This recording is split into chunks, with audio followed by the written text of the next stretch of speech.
Lingual artery, it passes in the lingual triangle, so in the submandibular triangle of neck, but in submandibular triangle of neck there is a smaller triangle which is called lingual triangle or Pirogov's triangle, where you can find the lingual artery and for example to stop the bleeding from the tongue. Yes?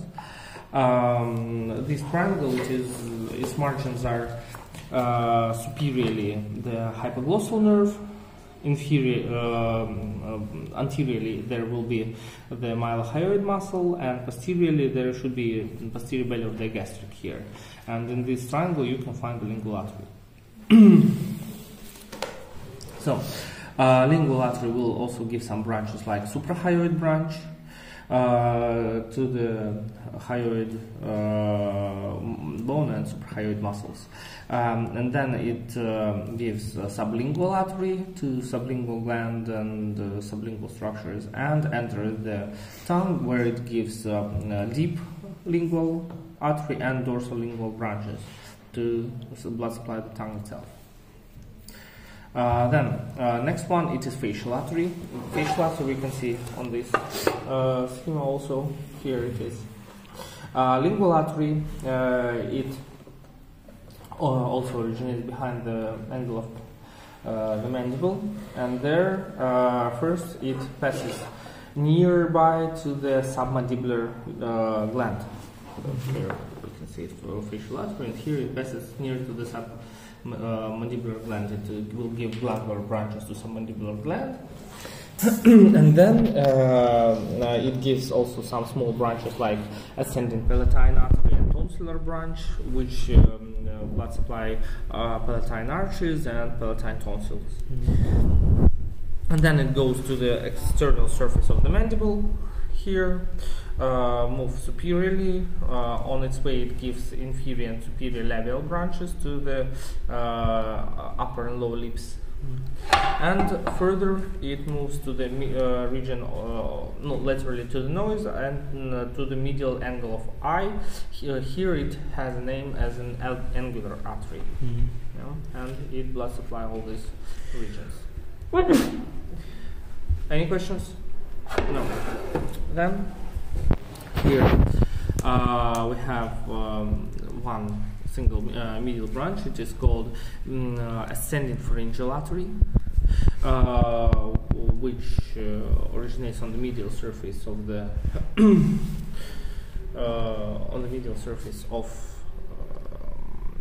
external carotid artery. Let me put it present here. Here it is.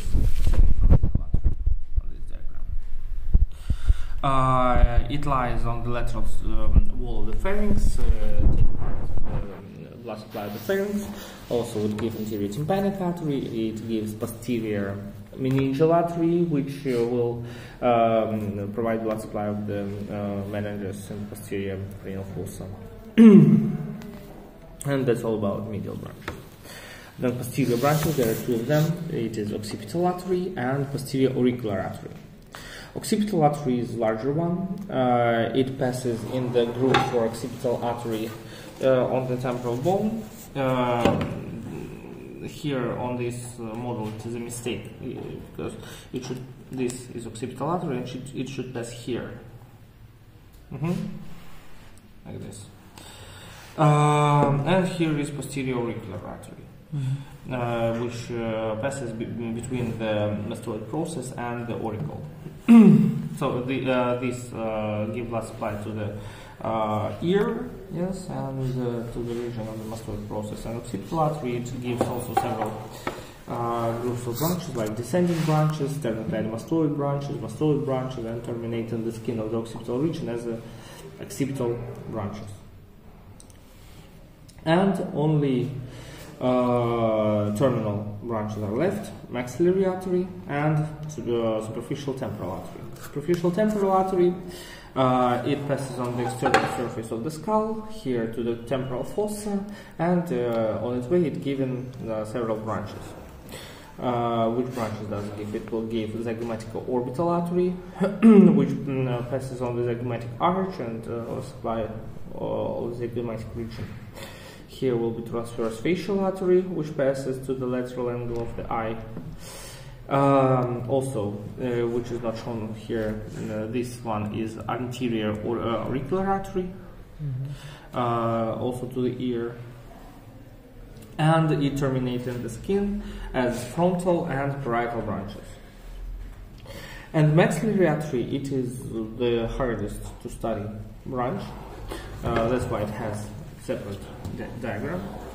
So here we have maxillary artery, and we usually divide it into three main regions. First, it passes internally to the ramus of the mandible. It will be its mandibular part. Then it passes near to the pterygoid muscles. Here it is pterygoid part. And then through the pterygomaxillary fissure, it enters the pterygopalatine fossa, and this will be its pterygopalatine part. So here in the first, in mandibular part, it gives a couple of small branches like deep auricular artery and anterior tympanic artery. But which branches are more interesting? Here it is inferior alveolar artery, which enters the mandible through the mandibular foramen. Here it is shown on this diagram.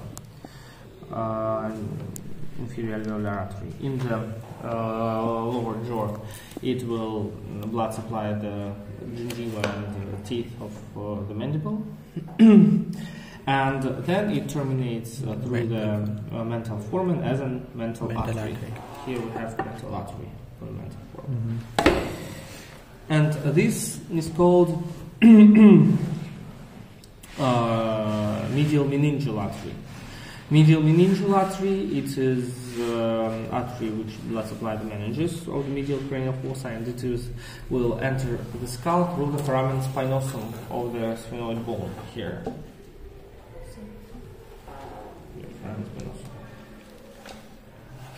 The sphenoid bone, and will blood supply the medial cranial fossa. It is the thickest branch of the maxillary artery. Then pterygoid part starts. In pterygoid part, we have several small branches which blood supply the muscles of mastication. I suppose here it should be closer to maxillary artery, somewhere. Pharynx, not really interested. Larynx. So, in pterygoid part, it will give deep temporal arteries. Here, deep temporal arteries, anterior and posterior, and here, there. They will blood supply the temporalis muscle. Also, we have medial pterygoid artery and lateral pterygoid artery. They will go to the medial pterygoid muscle and lateral pterygoid muscle. Then masseteric artery. Here, masseteric artery. It will innervate the masseter muscle. Next, it is buccal artery. Buccal artery. Here, it will blood supply the cheek. Yeah. And finally, in the end, there will be posterior, superior alveolar arteries, which will, through the alveolar foramen, enter the mandible or mandible maxilla and take part in the blood supply of the teeth. And the last part is pterygopalatine part. In pterygopalatine part, it also gives several branches. Branches will be a sphenopalatine artery, which will pass through the sphenopalatine foramen to the nasal cavity and blood supply the nasal cavity. Also, it will give pharyngeal artery and pterygoid canal, artery of the pterygoid canal, which will take part in the blood supply of the pharynx.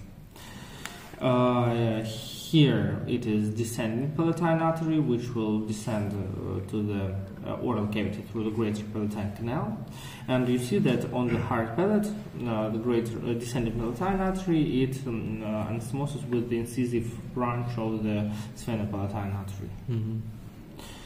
And the direct continuation of the maxillary artery, it is infraorbital artery, which will pass to the orbit through the inferior orbital fissure. On its way, it gives then it lies in the infraorbital groove of the orbit, the infraorbital groove. Then it enters the infraorbital canal. In the infraorbital canal, it gives medial and anterior superior alveolar arteries, which will blood supply in the teeth, and it terminates in the infraorbital foramen in the canine fossa. Here it blood supplies the structures of the upper lip, of the nose, and it also anastomosis with the facial artery. Any questions about external carotid? No? Then let's talk a bit about internal carotid. Yeah? Internal carotid artery. What is its topography? First of all, it passes internally to the external carotid, upwards in front of the transfer processes of the cervical vertebra. Then it enters the carotid canal of the temporal bone. Through the carotid canal of the temporal bone, it passes to the foramen lacerum, and here goes inside the cavernous sinus. There it goes inside the cavernous sinus. Then it leaves the cavernous sinus and gives its final branches.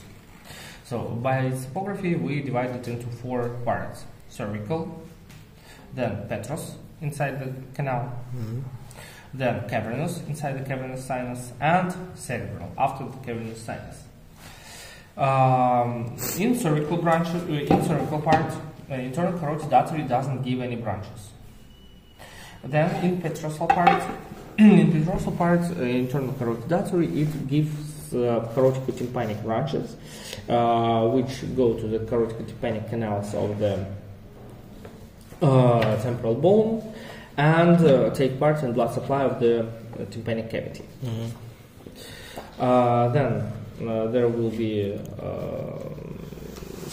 these are the main branches of the petrosal part. Further, internal carotid artery.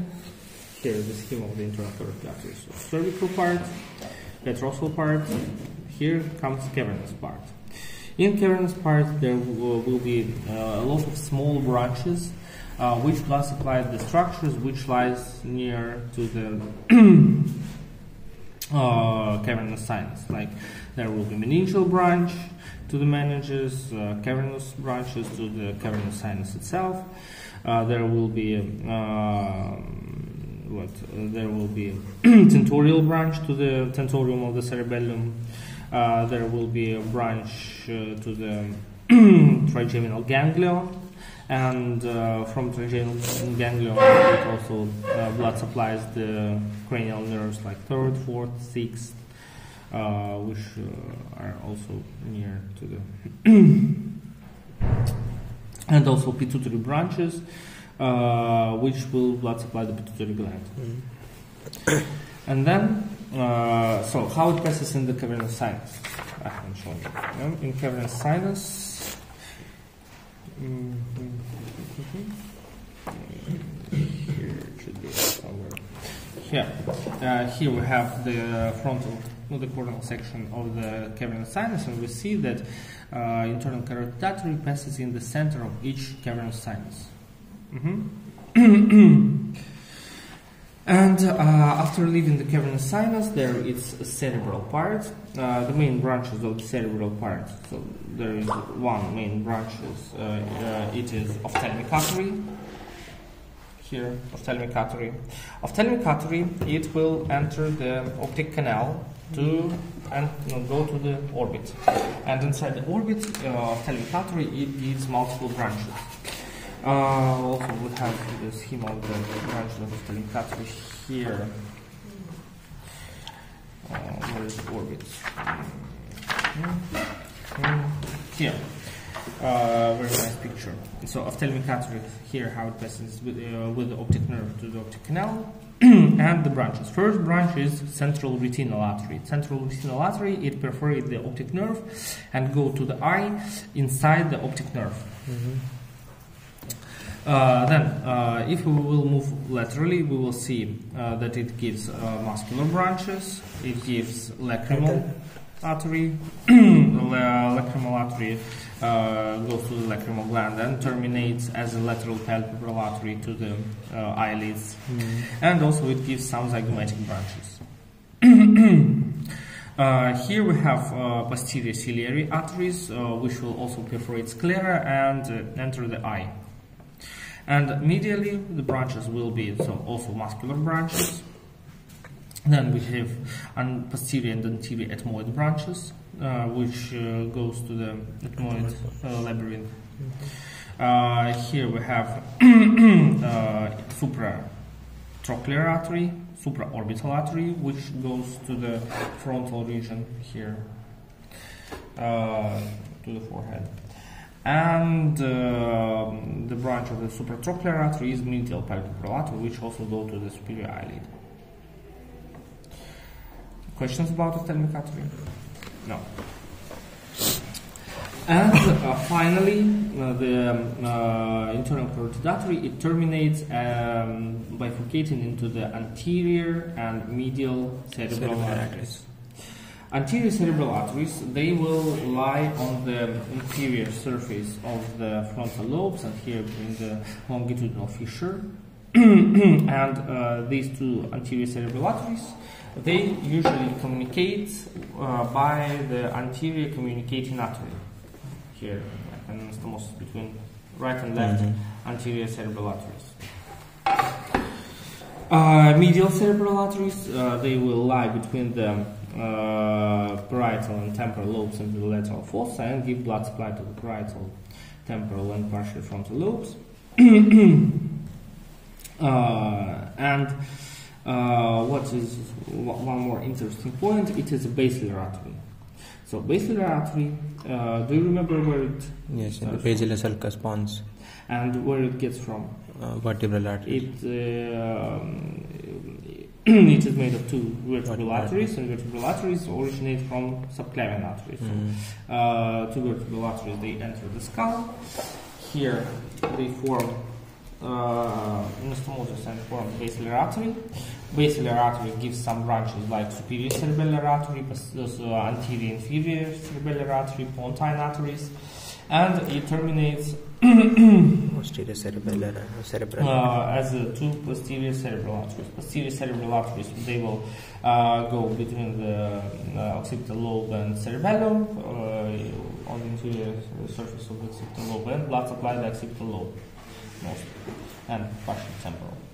And posterior cerebral artery is communicating with the internal carotid artery by posterior communicating arteries. And you see that these all arteries, they form a circle, arterial circle, on the base of the brain here, this circle. It is also called circle of Willis. Yes. In some cases, some of the communicating branches, they may be absent, but here we see the example of totally closed circle. Yes. So posterior cerebral arteries connecting by the posterior communicating arteries with the internal carotid. Internal carotid separates into the medial and anterior cerebral, and anterior cerebral are communicating with each other by the anterior communicating artery. Questions? No.